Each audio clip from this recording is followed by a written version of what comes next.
और अब पटर पटर सब उगलने पर मजबूर था। किसने तुम्हें इस काम के लिए इस्तेमाल किया था? वो इसकी चेयर पर हाथ टकाटे हुए गिराया था। वो एक औरत थी, नाम नहीं मालूम मुझे इनका, इस आदमी ने कांपते हुए जवाब दिया। औरत का नाम और घर का एड्रेस मुझे बताओ। वो इसकी बात पर कान धरे बगैर ही बोला, मैं सच कह रहा हूँ, औरत का नाम मुझे नहीं मालूम, पर इसने मुझे कहा था कि मुझे इस लड़की को खौफजदा करना है।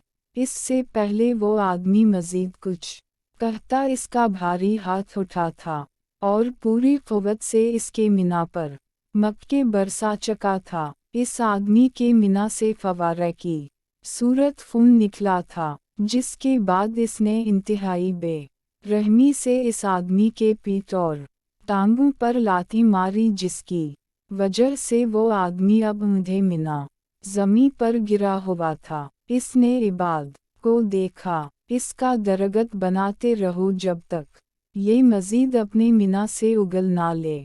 सफ़ाकी से कहता हुआ वो आंधी तूफान की तरह इस कमरे से बाहर निकल आया था। इहतिशाम साहिब के बार बार मना करने के बावजूद दुआ आज कॉलेज आई थी। सना तो इसे देखते ही खुशी से खल उठी थी। कल कॉलेज क्यों नहीं आई थी? गरम जोशी से संदस के साथ मिलते हुए इसने कहा, थोड़ी तबीयत खराब हो गई थी, इसलिए कल का दिन आराम करने में गुजर गया। वो मीना बसूरते हुए सना को बताने लगी और फिर कुछ देर और बातें करने के बाद वो लोग क्लास की जानिब बढ़ गए। लेक्चर अटेंड करने के बाद दोनों ने कैंटीन का रुख किया।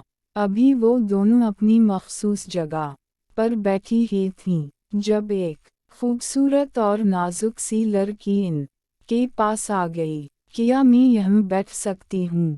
इस लड़की ने आँखें पटका कर दोनों से पूछा। जी ज़रूर, क्यों नहीं। हमेशा की तरह संदस ने इस लड़की को बैठने का कहा। मेरा नाम लीज़ा है, मैं लंदन में रहती हूँ, लेकिन फिर मुझे पाकिस्तान देखने का शौक़ हुआ तो यहाँ आ गई। लीज़ा ने अपनी तरफ से बनाई गई कहानी इन्हें सुना दी। संदस ने इंतहाई गौर से इसकी बात को सुना, लेकिन सना को ये लड़की कुछ मशकूक लग रही थी। अजीब बात है, लंदन से कोई पाकिस्तान आया है और तो और पढ़ाई भी पाकिस्तान में करना चाहता है। असटर बेंच। सना ने काफ़ी हैरानगी का इजहार किया। लीज़ा ने गुड़ बढ़ाकर इसकी तरफ देखा, जो मुसलसल जानजती निगाहों से इसे देख रही थी। आप दोनों में से संदस कौन है?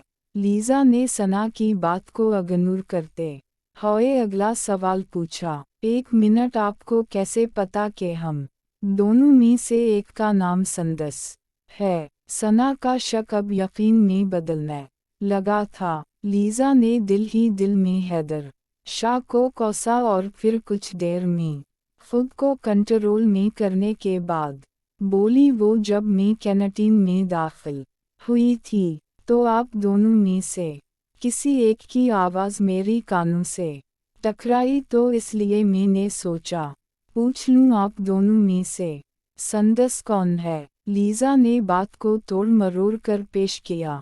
सना अब भी इसकी वजाहत से मुतमईन नज़र नहीं आ रही थी, लेकिन संदस ने नरमी से जवाब दिया, मैं हूँ संदस। ओह, तो आप ही संदस। लीज़ा ने मसनूई मुस्कुराहट होंठों पर सजाते हुए कहा। वाह हैदर,